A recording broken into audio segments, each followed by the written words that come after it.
Going to explain you 10th standard English 8th chapter Science and Hope of Survival. This has been written by Kelly's book. So let's come to first para. If you are so clever, why are you so poor? Popular expression. So this is a popular expression. If you are that much clever, why are you so poor? So why is that some of us still decide to become scientists despite that despite the fact that businessmen, lawyers and doctors enjoy a much higher income? So in this panel, Kelly Sporok is telling why some of the people choose to become the scientist, as they have many options, like they can go for business, they can do business, they can become lawyer or doctor, or they can do any work where they will get more money and they can enjoy their life. So let's come to next para. A famous Russian writer, L. Tolstoy, once wrote that a writer is not merely a person who writes. A writer is a person who cannot live without writing. The same, I believe, is true of a scientist. The same, I believe, is true of scientist. Science is an exciting adventure where major rewards come from the discovering itself. What you get instead of money is freedom, camaraderie, and independence. The honor and promotions will depend on yourself more than in other occupations, and you will have the overwhelming feeling of uncovering yet another one of nature mysterious.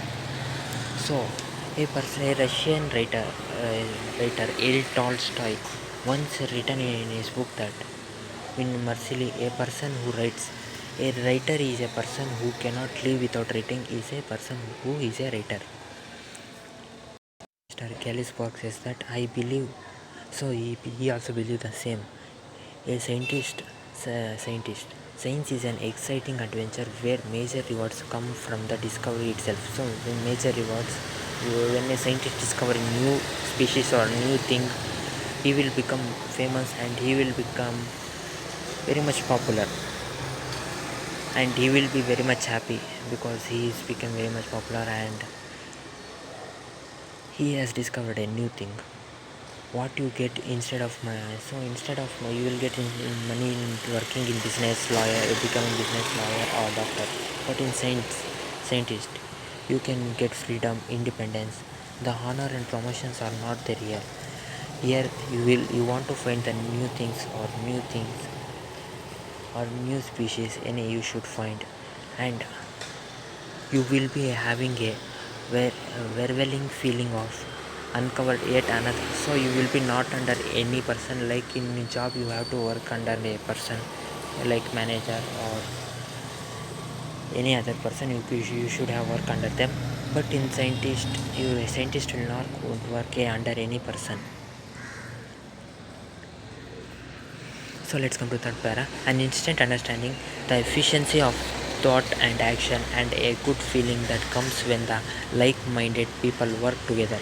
It was 1960, the height of the Cold War. I was in Moscow. In third para, an instant understanding, the efficiency of thought and action, and a good feeling that comes when the like-minded people work together. The good things, the good ideas. Kelly Spork says about good things and good ideas. So that was that on it was 1960. There was a Cold War happening between that time. So Kelly Sporos was in Moscow. He was doing a research on seismic waves. The seismic waves are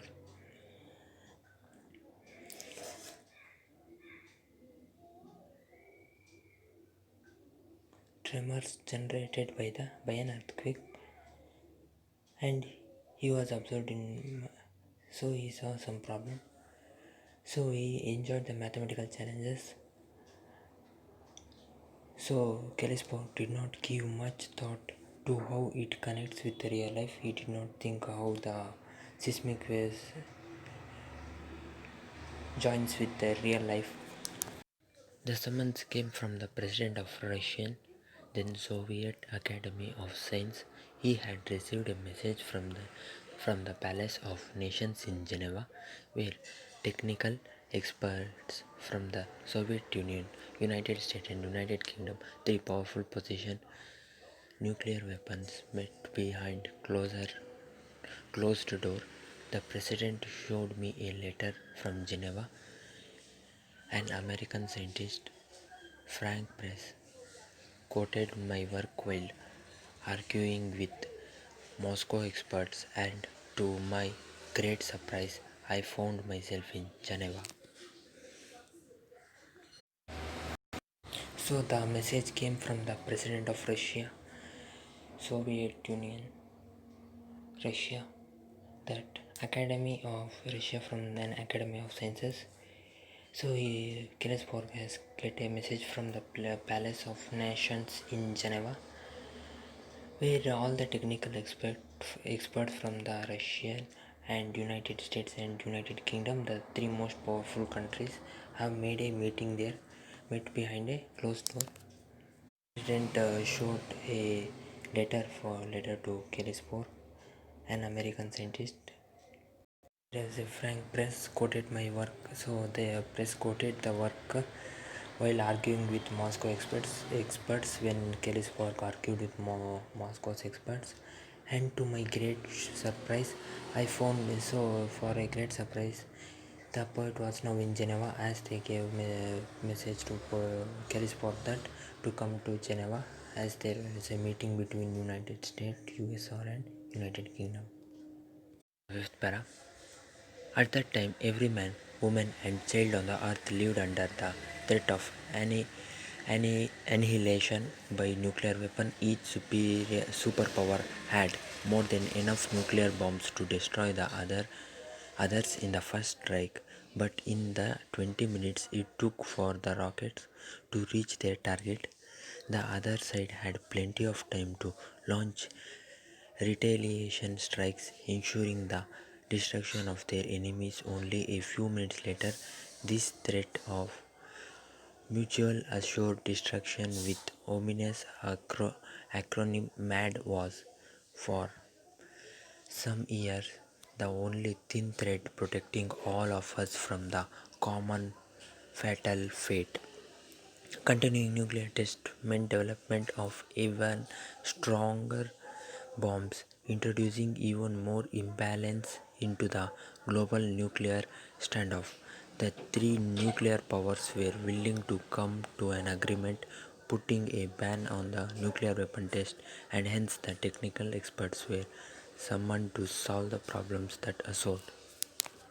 Para says that at that time, every man, woman, and child on the earth lived under the threat of annihilation, means complete destructions because of nuclear weapons. Each superpower had more than enough nuclear. So each superpower countries like Russia, America, and etc. superpower countries had more bombs to destroy the other in the first strike, means in the first attack only they can destroy that country to which they are attacked. But in 20 minutes, so it took 20 minutes to launch to take the rocket to reach at the target. But the other side has more time, plenty of time to launch the retaliation strikes, ensuring the destruction of their enemies only a few minutes later. So this threat of mutual assured destruction with ominous acronym MAD was for some years. So they made a new policy. MAD was for some years only thin thread protecting all of us. So only a thin thread means that policy was protecting all of us from the common fatal fate, means that war. Continuing with nuclear test meant development of even stronger bombs. So they were continuing with making even stronger bombs, introducing more imbalance into the global nuclear, more bombs to the nuclear. And the three nuclear powers, the United Kingdom, USSR, and USA, were willing to come to, so they were waiting to come to an agreement, putting a ban on the and secretly made an underground nuclear explosion. The problem is, how can the other power detect the violation? So in the formal terms, the first problem was the nuclear powers were signed an agreement to stop the test of the new nuclear weapons. And the second problem was, so if any one of the participant, means any one person who signed the agreement, if do a nuclear test underground, means test the nuclear keeping by underground nuclear explosion, how to find that they had done this, because they want to have proof. So this is about sixth para, so I will explain still in next video. So thank you for watching my video. Subscribe my channel MN Coaching Center, and watch the video, like my video, and comment how is my video. Thank you.